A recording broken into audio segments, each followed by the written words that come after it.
Well, hello everybody, and welcome to this Friday's MBE Movie News. I am John Christopher Walsh from MBE, who defunct it, and as you will probably know if you've been here before, I tend to discuss the latest movie news in the world of Hollywood and beyond. Monday to Friday, sometimes I'm joined by Stephen, sometimes I'm on my lonesome. Tonight, guys, as you can probably see by the squeaking chair, I'm on my lonesome, and I'm here to discuss some very interesting and very recent breaking news. It's all about James Bond No Time to Die. It has been delayed until 2021 in a move that shouldn't surprise anyone, really.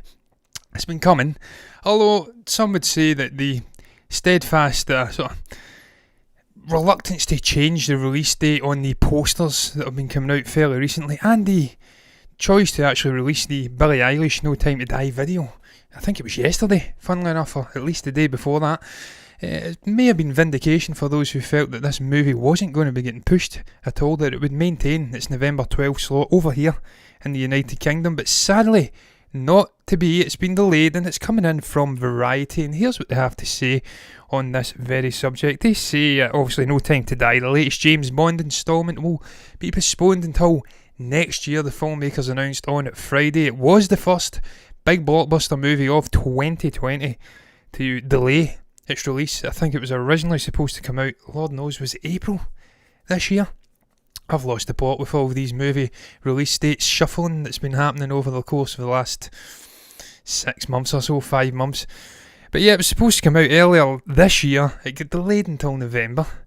It was the first one to make the move, and I felt at the time, despite the growing concern over coronavirus and the chance that it may turn from a national epidemic sort of thing to a sort of global pandemic. That's a stupid phrase. It's pandemic means global, but a pandemic. I felt even due to the concerns sort of growing at the time, I felt it was, despite that, a slightly misjudged move for this movie to delay until later in the year, and that was because of some of the bigger releases that were set to come out around about that period. Kong vs Godzilla was still to come out at that point, and there was a huge array of other movies which have now subsequently pushed into 2021. So once that all started happening, I thought, right, maybe they had their finger on the pulse here. Perhaps they were sort of using their noggins, their brains, and they made the right move. They delayed it. Obviously things have transpired very badly since then in regards to coronavirus. A lot of people have died, and a lot of movies have decided to either pitch up onto VOD or indeed just delay into next year. But look, I'll get into that in a minute. I'll read the quote from Barbara Broccoli. She says this: MGM, Universal and Bond producers Michael G. Wilson and Barbara Broccoli today announced the release of No Time to Die, the 25th film in the James Bond series, will be delayed until April 2nd in order to be seen by a worldwide theatrical audience. We understand the delay will be disappointing to our fans, but we now look forward to sharing No Time to Die next year. And look, as I did say, whilst I felt it was a slightly misjudged move earlier in the year to delay it, I'm now absolutely convinced this is a misjudged move. I know the coronavirus thing's kicking off again over here in Europe. I know it's never really went away in the United States, and I understand that the spread's going up and up and up, and obviously they're concerned about box office margins. They've probably looked at Tenet and Warner Brothers and how they got on, seeing that it's just topped $300 million worldwide, nowhere near what it would have done in a normal landscape. And understand the rationale. They have to think about the financial prosperity of the studio, MGM, Universal, the distributors, whoever they may be, in more localised regions. They have to sort of look after their best interests, if you like. So I can understand it from a financial standpoint, but as I'll get into, it could be suicide financially as well when we go into the release slots next year and what it's coming up against when it hits that April 2nd release slot. But even then, I feel like this is a sort of a missed opportunity for the studio to brand this as the last potential big blockbuster release of this year. I can't see a situation now where Dune and Wonder Woman 1984 maintain a dual release slot in December this year. I feel at least one of them will move, if not two, until an undetermined date in the future, because it's getting so busy now in 2021. I think we're now running out of slots for these movies to go into, quite frankly. I can't see a situation where we have another big blockbuster release hitting theatres in 2020 now. So they have perhaps missed an opportunity here, MGM, Universal, Barbara Broccoli and all of the gang, to label this as and promote this as the last big release of the year. And perhaps people, maybe using common sense, social distancing and masks and stuff like that, could have went to the theatres and seen this movie, maybe in enough numbers to give them even a slight profit. By continuing to delay it now, the added cost of promotion, new release dates, putting it on posters, putting it on trailers on theatres and on TV screens for 3 different release dates now, they're just adding more and more and more money onto the budgetary costs, and they're now making the bar for making a profit and breaking even ever higher. And that's a situation we've seen with Tenet. It went from maybe $400 million to break even to $450 to $500 million. Some would say it even requires as much as $600 to $700 million to make a profit now. And that's because they kept pushing and having to change release slots and then promote it again and again and again. So I think it's a missed opportunity. And the sort of underlying core emotion that I have surrounding this is just pure disappointment. I understand safety is absolutely paramount. The health and prosperity of your fan base and just people that go to theatres in general is the absolute number one priority. But as a fan of the cinema going experience, as someone who went to see Tenet twice in the theatres and seen what they'd put into place for safety measures, the hand sanitisers looking after you, guiding you in and out, social distancing, I feel so bad for the theatres, and I feel like they have missed an opportunity, and it's just so disappointing. Seeing the trailer in the theatre, it looked epic. I was looking forward to going and seeing it. But look, man, I'm going to quickly discuss next year, because before I move on to an interconnected Bond topic, incidentally, I was already going to be speaking about James Bond No Time to Die before this news broke, and I thought, well, there you go, there's a nice headline to sort of pin and connect into the next topic I was going to speak about anyway. But look, there's the release slot for next year, and as you can see, very, very busy and littered really from day one with hits, potential hits, big blockbuster movies.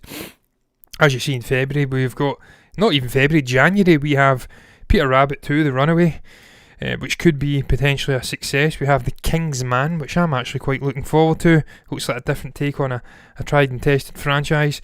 We've got Ghostbusters Afterlife, which I'm also looking very much forward to. And then as you move down closer to the new release slot of James Bond No Time to Die, you have Morbius and Tomb Raider 2, The Boss Baby 2. Morbius is one to watch for, because Jared Leto looks very promising in that movie, and we've seen Venom and how underrated that was by critics and how it performed box office wise. It earned a lot of money, it was a huge success for Sony, and that's why they then greenlit a second movie. Andy Serkis is directing it, and we have an expanding of this cinematic villain universe. That's one to watch. That could quite possibly still be lingering around and making some money if things have got better coronavirus wise, as we then go into the early April slot where this movie No Time to Die is now going to be popping up. Look at April 2nd when this movie's coming out. Can you see a big release there that's potentially going to strike fear into the hearts of Bond fans? I'm trying to select it, it's just not allowing me. Fast and Furious 9 coming out on April 2nd, the same day they have delayed this movie to. This is why I says this could be financial suicide for MGM, for Universal. What are they thinking, releasing this movie on the same day as Fast and Furious 9? Now, I understand Bond is perhaps a bigger name. I understand it's got a core fan base all around the world, and it will make money. But the Fast and Furious franchise, the last 4 or 5 incarnations have all grossed north of $225 million to $200 million, well above it. This is a movie that will absolutely cannibalise the profits of James Bond No Time to Die. It will eat into it. It's financial suicide. I can't believe they've made this decision to put it out in this particular slot. You go forward 2 to 3 weeks and you have A Quiet Place Part 2, which again is a very promising release. I can't wait to see what Krasinski's come up with in that one. And if it's still hanging about come this point, and Lord knows I doubt it will be, Black Widow's there. And you've got Godzilla v Kong, which will not even come into play. But you see what I mean.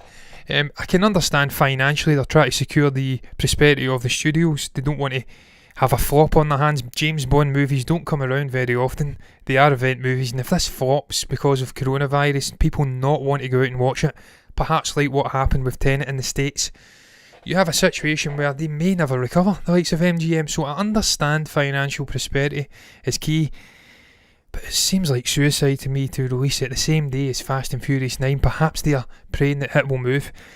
And then, as I did say, the opportunity to promote this movie as the last big release of the year, it may have been something that could have enticed people back into the theatres despite fears over coronavirus.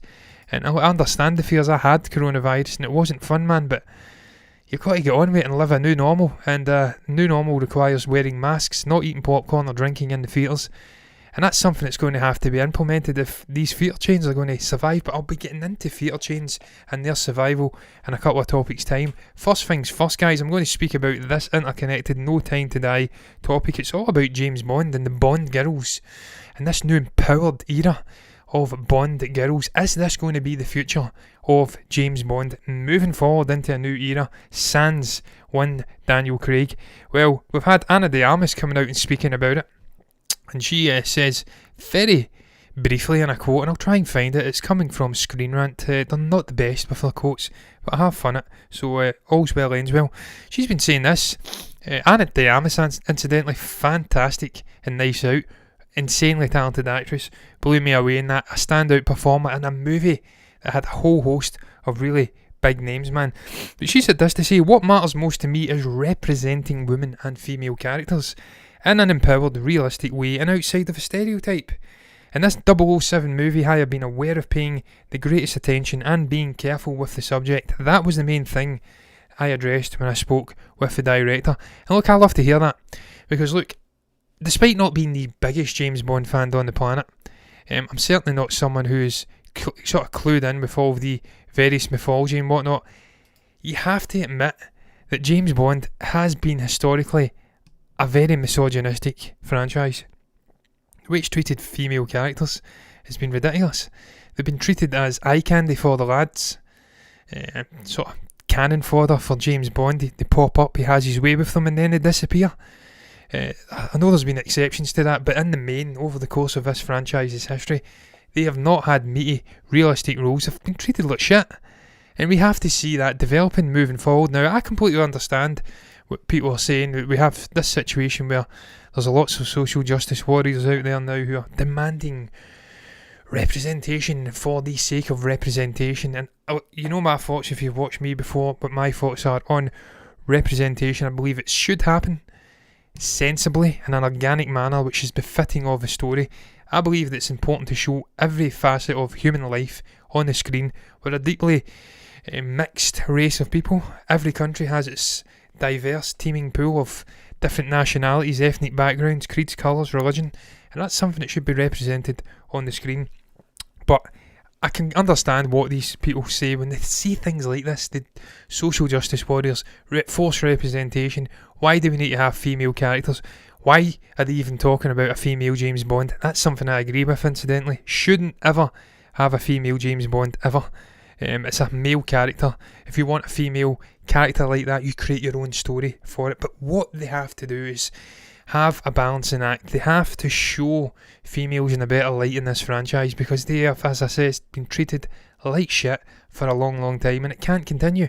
We need to have a situation like Mission Impossible, where they're sharing the screen, if not equally, a sizable amount of time with James Bond and doing something different other than just lying in a bed and parting their legs. It's not on. But look, I digress. Here's another quote from Lashana, Lynch, who's of course playing an alternate 00 agent, and she looks very feisty, incidentally. And look, whilst I'm saying all of that, I have to say my first thought when I seen Lashana Lynch's Bond sidekick character was when she says, "Get out of my way or I'll put a bullet in your leg," the one that works. My first thought was, who the hell is this?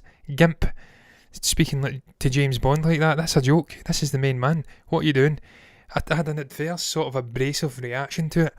And I think that's just through an indoctrined view when it comes to this franchise. You don't expect females to sort of talk to Bond like that. And then once I seen more trailers with her and I seen this actor's sort of passion for the character and where she's going with it, I started changing my tune slightly, and I thought, yeah, I like what they're doing here. They've got a sort of an equal to Bond, who's sort of another secret agent for the state, and it's very interesting. But this is what she said. She says, "I think with women's current agency, the way in which they view themselves and the way in which they portray themselves as being with the women that I've been in contact with, completely authentic and completely knowing that they're enough. You see that oozing through the characters in this, both the female characters that have already existed within the franchise, and there has been a few, as I says, but in the main, not that many, and the brand new ones like myself. You just have this whole sense of empowerment that is really important to feel when you're going to work, but also important to show younger generations coming up." And she's absolutely correct, man. It's so important that you have an inspirational face on the screen for young girls coming up, that they are not just something that's to be discarded with, treated like a bit of meat, and then the main plot continues on. That's prehistoric views on the world, and we need to sort of jive this up into the 21st century. I know they've came a long way. It used to be a really stuffy franchise. They've seen the freight of the Bond films, and then they really stepped up to the mark and put a new light on James Bond under the Daniel Craig era. So I understand they've made transitionary moves to modernise the franchise, but there's still room for development. And certainly what I'm seeing from Lashana Lynch, her talking about her character, Ana de Armas talking about her character, we're seeing real signs of development. Look, Lashana Lynch has also been speaking here as well in another interconnected article that I have. She's been speaking about playing a female version of 007, which of course I don't know if she is. I don't know if she is another 00 agent, or if she has the 007 sort of moniker, and then she bites the bullet or something at some point and James Bond takes it back. I don't know, but she's had this to say, and she's been speaking about just the relationship of the character, the development of this character in this movie. And she says he's stopped in his tracks by a woman who does the same thing as him for the first time, and we've never seen that before. We haven't, and that's what it says. We need that evolution of the franchise. It turns eventually into a mutual respect for each other because they come from the same program, and they know what each other's capable of. And then she says here, I think if I can find the quote, I may have lost it completely. I've lost the plot slightly. But at the beginning, she's definitely technologically advanced, and because he's been away for a long time, she knows exactly what buttons to push. She says that the first moment they shared together was a really powerful moment. And look, man, this excites me. This is why when I first had my initial abrasive reaction to her slagging off Bond and saying she'd put a bullet in the leg, it works. That's why when I developed sort of knowing like this is where they could go with this potentially, that's why I changed my tune. And it's exactly what she says there. You could have situations where Lashana Lynch's 00 agent could get into a situation Bond couldn't, and they can bounce off of each other and work in tandem as a sort of dynamic duo in this movie. And she can teach him sort of the technological advancements that have happened. He's been away for a while, he's been semi-retirement. Man, I like it. I like what's going on with this. I like the development of this character. I'm looking forward to seeing Lashana Lynch in this movie now. And I'm really hoping that Bond will empower the girls of the franchise moving forward, and we can see something similar to what we've had in Mission Impossible. Man, the most recent ones with Christopher McQuarrie, they've had some really handy female characters that have just not been bit part players on the side, just as I say, spreading the legs for the Bond character, the main male character, and just being eye candy. They felt like useful parts of the story, and that's extremely important. But look, I'm going to move on, guys, to another topic, and this one is not even remotely what I should have been bringing up. I don't know what's happened there. It's put me right off my step, and it's not that one either. I've lost it. I've lost the plot. I've not even put it in. So you know what? We'll completely forgo that graphic entirely. I've just gave away the other topics in the show incidentally. Who gives a shit? But this one's all about the future of cinema again, man. We've got James Cameron and Christopher Nolan and more calling upon the Congress over in the United States to save theatres. Theatres are in real trouble. And not just that, I had another article up which I've completely lost. It suggests that AMC Entertainment is running out of liquidity in potentially 6 months. The rating agents warns that if it continues with its consumption of sort of expenses and stuff like that just now, and if the current situation keeps playing out over the next 6 months, we could see a situation where they go into liquidation. And this is one of the biggest theatre companies on the planet. They could go into liquidation. They are like facing an existential moment in their future, in their existence. And we've had James Cameron, we've had Christopher Nolan. They have wrote an open letter to the Congress, and I'm not going to read the entire letter because I'd be here all night. But needless to say, you can see there, hopefully it's very, very small, I do understand, but I'll try and read it. This is a little snippet. It gives you the sort of general gist of what they're trying to do here, as well as their critical cultural impact. Theatres are economic force multipliers. In addition to the 150,000 working employees in cinemas nationwide, the industry supports millions of jobs in movie production and distribution, and countless others in surrounding restaurants and retailers that rely on theatres for foot traffic. Movie theatres are also leaders in employing underrepresented groups, including people with disabilities, senior citizens and first-time job holders. Cinemas are an essential industry that represents the best that American talent and creativity have to offer, but we now fear for their future. And look, just going down briefly to touch upon this little paragraph too, because I feel this is quite pertinent to the general topic, you know.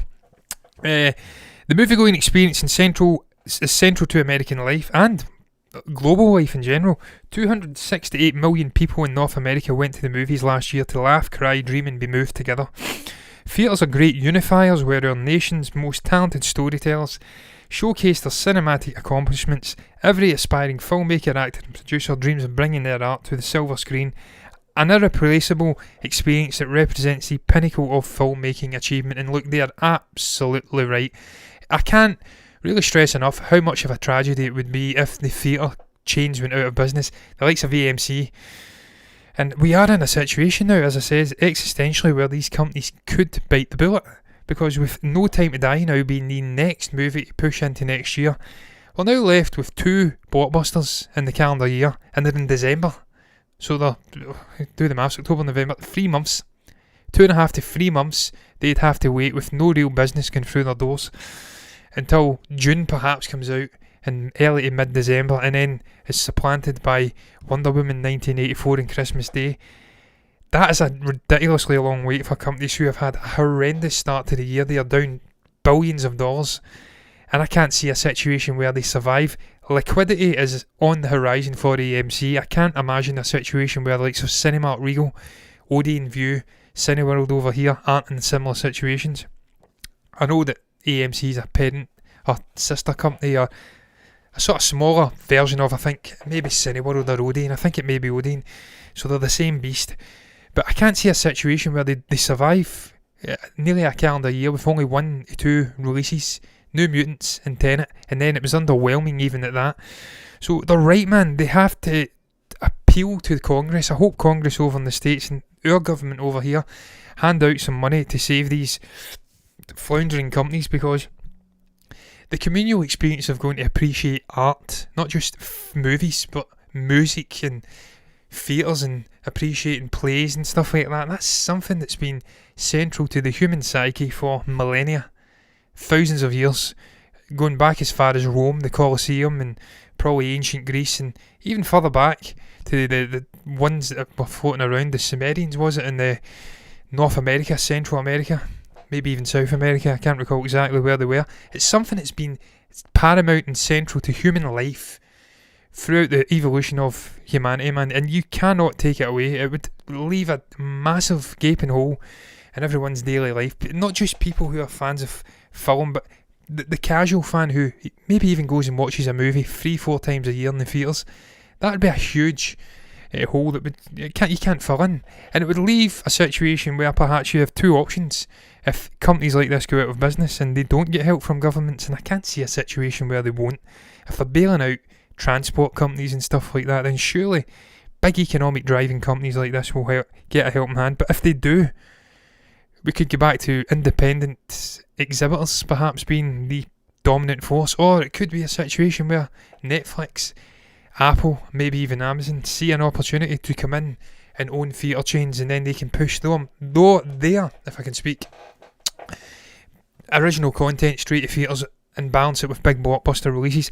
Whatever happens, come what may, I'm sure the theatre companies will arrange something. I'm sure they will somehow make it through, although it's looking decidedly really dodgy now for AMC, because I mean the next big release is arguably Peter Rabbit, as I did say, in January, mid-January. Can they wait 4.5 months with limited bums coming into seats, with retro movies. Is that going to tide them over? I don't think it will. I think we have a real issue here, and that's why I absolutely applaud the sort of measures that Chris Nolan and James Cameron are taking, and it's why finally I could never understand these little bitches gloating about Tenet sort of flopping in the States. Why would you celebrate that? That's going to mean the end of thousands of jobs, theatre chains going out of business, and life as a sort of fan of film, if I can speak correct, changing irrevocably forever. I mean, I can't understand these idiots, as we like to call them, these goons mentality. But look guys, I'm going to move on to the next topic. As you can see, I brought it up before, and now I've brought it up again. I've actually got the graphics back. I don't know how I managed to miss that graphic before, but I did miss it, so we'll move on swiftly. It's done, it's in the past. Are Sony and Disney sleepwalking into a villain disaster? I have pondered, and in actual fact I got the inspiration for this topic from Screen Rant, where they do rightly say that Spider-Man is surely repeating Sony's multiple villain issue. I say they rightly say because they are repeating multiple villains.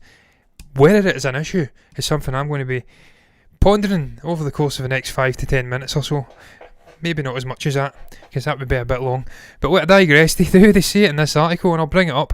With obviously Jamie Foxx's Electro set to return, they are questioning the wisdom of Sony Pictures and the Marvel Disney sort of combination therein that also produces Spider-Man movies, and they're suggesting that it could be a problem. And I'm not going to go through this entire article. This was just to show you the where I got the inspiration, in a sense.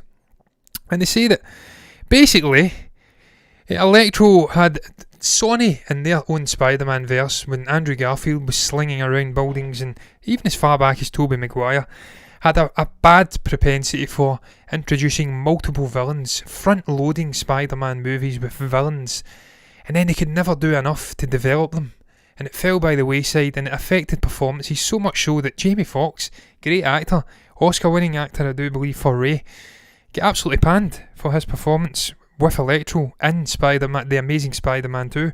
So they're suggesting this is a real problem, and they are concerned that perhaps they're repeating past mistakes. Sony are dominating the Kevin Feige, Marvel Disney Sony relationship and pushing for more villains to go in.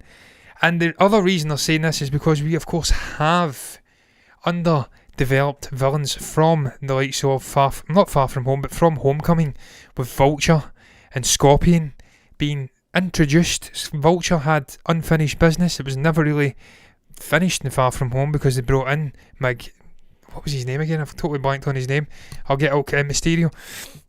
And then obviously they had the end credits, the post credits scene with Scorpion, which has not been bared out at all in these subsequent releases. And they're suggesting that this Spider-Man 3 movie could have as much as 3, maybe more villains. And they are extremely concerned that they will not handle it correctly, that we will have another flippity-floppity flop on my hands, and that it will badly impact upon the performances. And look, the reason I'm going to argue against that and say that's absolute bollocks is because I believe Kevin Feige holds the deciding decision on creative process when it comes to the MCU. I understand Sony make the movie, but he produces it. He has the over-guiding hand on matters relating to the MCU, and I believe fundamentally that this man has come up with a good story to utilise Electro, to utilise Scorpion, to utilise Vulture, to bring in other iterations of Spider-Man perhaps, and of course the J. Jonah Jameson character is the other villain who is going to be popping up potentially. He's out in Peter Parker at the end of Far From Home, and he is a man who in the comics actually created, I believe, Scorpion. He pushed for him and his obsession to find out the identity of Peter Parker. So I believe they're going to utilise this very well. I think it will be a multiverse. As I said last night, I do believe this will be a sort of Spider-Man into the Spider-Verse live action, and we are going to have a who's who of characters coming in and out organically to help and hinder the progress of Peter Parker in this movie, and it will be done well. I don't expect to see Jamie Foxx dominating screen time in this movie. I believe he will be one of a number of villains who will have a brief, if not influential, sort of presence in the movie, but then he'll bugger off. And I think that's going to be the correct way to do this. I think with this continuing obsession over multiverses, not just in Marvel's side of things, but in Sony, we had real success with into the Spider-Verse. We've got a second one coming. arguably the second best Spider-Man movie ever made. And then what we're going to get with Multiverse of Madness, Doctor Strange, what we're going to get with WandaVision, Loki, time travelling, Kang the Conqueror coming in, just meddling in timelines and alternate universes. This is the absolute perfect time. And in terms of timeline, I think this will come after all of the aforementioned projects. I think this is the perfect time to bring in multiple villains, bring in multiple characters, make it absolutely batshit crazy. Something I'm extremely excited about. And whilst I'm on this subject, I've got about 50 million articles opened, really pondering different potential plots, different potential ideas. Will Andrew Garfield return for Spider-Man 3 too? Was one that I spoke about last night. I think he will. I think Tobey Maguire will come back too. I think it will be a situation where J. Jonah Jameson tries to out him. He tries to push Scorpion into madness to get him. We'll have Vulture perhaps coming back, maybe via a prison break. We'll have Electro flipping in and out. They'll all try to bring him down, and you need more than one Spider-Man for that to happen. And the reason I think this is perfect is because it finally puts some, how shall I put it, responsibility onto the shoulders of Spider-Man when he's on his own. The previous two Spider-Man movies, he had help from various different forms, and he's a sort of immature teenage version of Spider-Man. We need to see this character. This is one of the greatest Marvel characters of all time. We need to see this guy starting to hit his prime, starting to mature, and become his own man. No more helping him from the likes of Valkyrie and obviously Captain Marvel and stuff like that. We don't need this guy getting helping hands from other characters. He's a godlike character who deserves to stand on his own feet, and this is the perfect time for it to happen. With a storyline like this, with multiple iterations. I know I'm contradicting myself because it just says it will require multiple Spider-Man iterations to come in, but he can stand on his own feet and be a real guiding hand and show that he's matured, and he can take the sort of the leading role with Tobey Maguire and Andrew Garfield's versions if they come in. Another suggestion is, will obviously Emma Stone's Spider-Gwen come in? Could this be something that could be a potential plot point? Could we see Spider-Gwen introduced into the live action side of things via an alternate version, test the waters of how people react to the character on the screen, and then maybe take it off with a different version moving forward if it's positive? I don't know, that's something I wouldn't be averse to seeing. I wouldn't mind her coming back. Stephen, fellow movie burner, who's not sadly with me tonight, actually suggested I speak about that briefly too. I would quite happily see Emma Stone coming back. I think she's a great actor, and she's certainly still young enough that she can do it. And if it's in tandem with Andrew Garfield's character, I know she died technically at the end of Amazing Spider-Man 2, and it was a gruesome end. Jesus Christ, she banged her head, something awful. But they can work it out. They can do timelines and maybe do a way where it's before she meets her gruesome end and bring her in. Could Daredevil show up? Charlie Cox. They're suggesting if we're getting Electro back, a guy who should be dead. I'm pretty sure he died. And if we're perhaps talking about bringing back Spider-Gwen and things like that, why not have Charlie Cox's Daredevil supplanted into the MCU via this Multiverse of Madness? There's talk of Evan Peters replacing Aaron Taylor-Johnson as Quicksilver in the MCU via an alternate reality in WandaVision. So why the hell not, man? It's all possible. This is why I went off on a tangent. This is why I do not believe they are walking into a villain disaster. I think Screen Rant are wrong. I think they will get the balance right. They will utilise all these characters correctly. It'll all play out in a multiverse sort of parallel universe storyline. And it could be a hugely positive situation if we do see new characters coming in via this returning characters. It could be positive. I think they'll get it right, man. I've got full faith in Kevin Feige, and ultimately full faith in that good partnership between Sony Pictures and Marvel Disney moving forward. I think all will work out well in the end. But I'm going to move on, guys, to the next topic, the penultimate topic on the show tonight, incidentally. And it's all about the Midnight Sky. It's the very next George Clooney project, and by all accounts the first time the man's acted in a number of years. I have to tell you, I wasn't aware he was away. I didn't know he took a break. I think it's been 3 to 4 years since the man last appeared in an acting capacity on the silver screen, and he's not going to be appearing on the silver screen for this one because it's a Netflix movie, and of course coronavirus will dictate, even if it wasn't a Netflix movie, that he wouldn't be appearing on the silver screen, as we've spoke about way too long on this show already. But the man is involved in this project, and I have to tell you, I am very, very excited about this, man. I like the look of this, I like the concept. And from a visual standpoint purely, it looks very exciting. I'm trying to shut down 60 million tabs I have opened in this browser here, just to bring up this next topic, which is more pertinent to where I am now in the actual show. And look, if I bring it up there, you'll not see it at all, because Empire's website is utter dog shit. So what I will do is I will move on to the very next topic, which should be interconnected. And you'll see the man himself there, look at that, sporting a truly magnificent beard.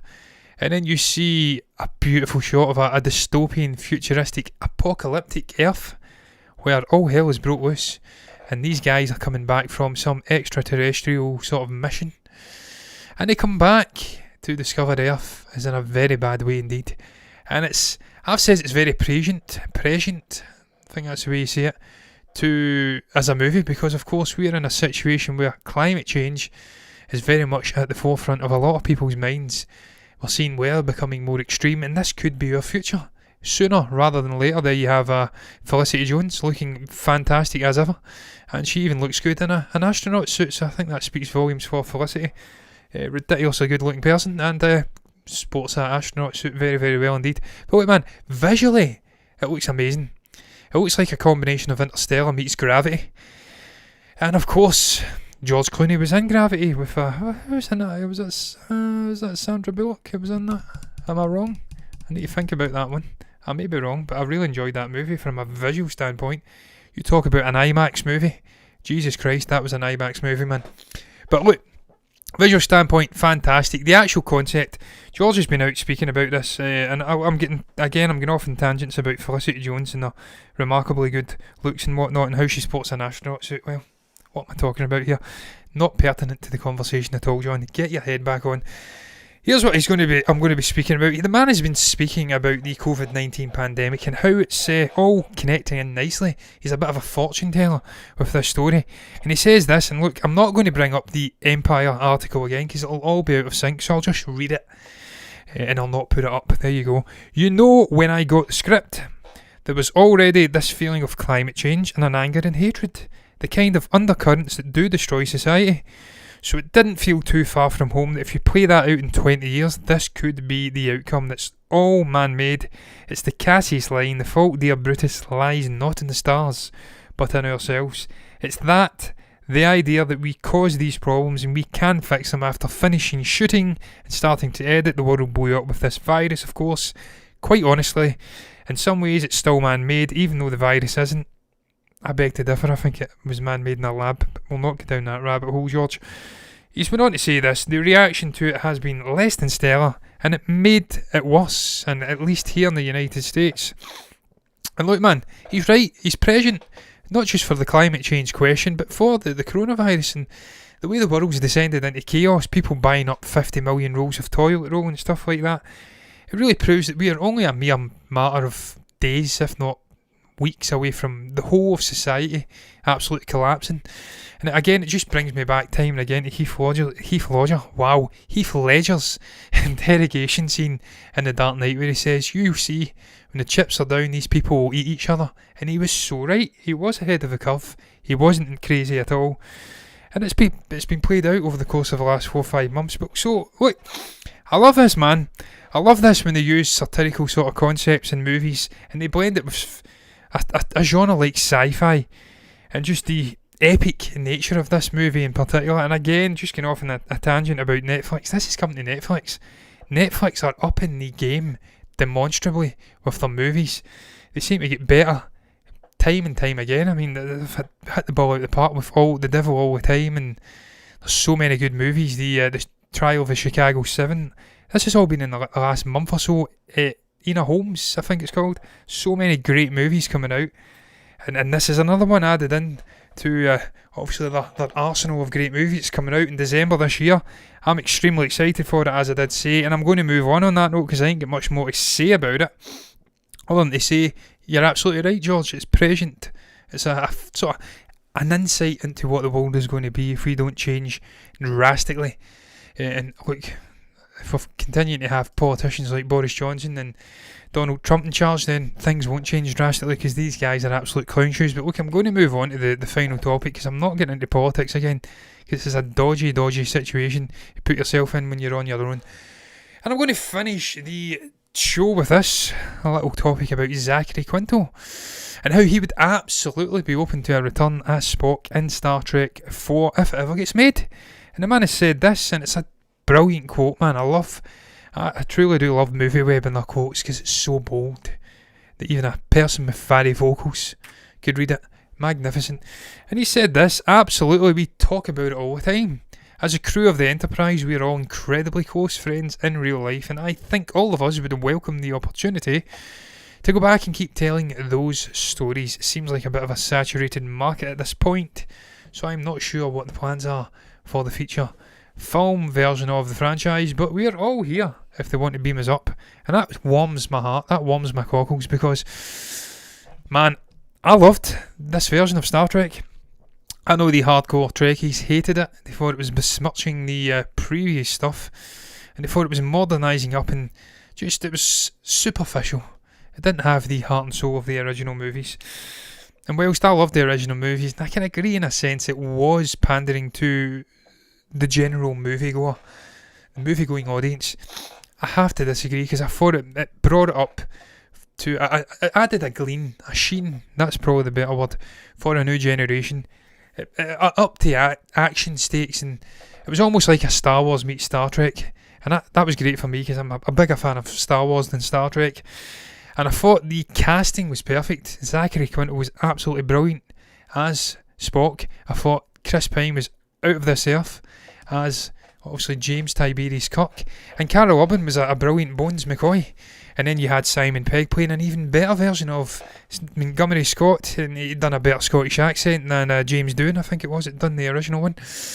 And you had the likes of Zoe Saldana, and the cast was absolutely brilliant. I digress. Of course, Anton Yelchin sadly passed away, but I'm absolutely open to seeing these guys coming back again. It excites me tremendously, the prospect of getting a Star Trek 4. And I want to see it continue to stay faithful to the core material we've seen before. Like the last one done, it was the closest to a traditional Star Trek movie we've seen before, whilst maintaining the high velocity action and the sheen that we had that sort of rejuvenated the franchise for a new age. And if they can do that and they can manage to bring all these guys back and they don't worry too much about box office success, because the nature of the beast now moving forward is that most movies won't make what they made before until the equilibrium of society gets back to a degree of normality after this COVID shit goes away. If they can go over that, then I'm sure we will see it. Because if these guys are pushing for it, they all remain close. What better way to honour the memory of Anton Yelchin than to get these guys back and do something that sort of honours that character? But look, man, I'm excited for it. I don't know if anyone else is, and I'm going to end the show on that note by pondering questions like that to you. Are you excited to see a Star Trek 4? Do you want to see Zachary Quinto coming back as Spock? What is your Spock? I'm doing Connery again there. Sean Connery. But look, I digress. We'll get back to the topics and break them down. What do you make about this Clooney movie? Is that something you're excited about? The Midnight Sky? Do you think that Sony and Disney Marvel are walking into a villain issue? Do you think that they could have a problem? They're introducing too much villains? Or do you feel like me, that a multiverse with various different characters flitting in and out and causing chaos and helping perhaps Peter Parker is a great idea, and you think Kevin Feige and the gang will get it just right? What is your thoughts on the development of the James Bond franchise and the way they handle Bond girls moving forward? I even hate that term. It's shit. Bond girls. So demeaning. Do you think this is the correct way to empower them, to give them an equal sort of handiness level to James Bond himself? What do you make about James Bond No Time to Die getting delayed until next year? Is it something that surprised you? Are you completely unamazed at all, underwhelmed by this news? Were you seeing it coming? Do you think this is a good idea to release this movie on April 2nd with Fast and Furious 9? Or do you think it's financial suicide like me? You can comment below, guys, and let me know if you're watching what your thoughts are down below in the comments section. You can also like the video if you've enjoyed it and subscribe to the channel if you want to see more content like this in the future. And if you do, guys, that's precisely what you'll get. You'll get more content like this in the future. And until then, bye. Bye-bye.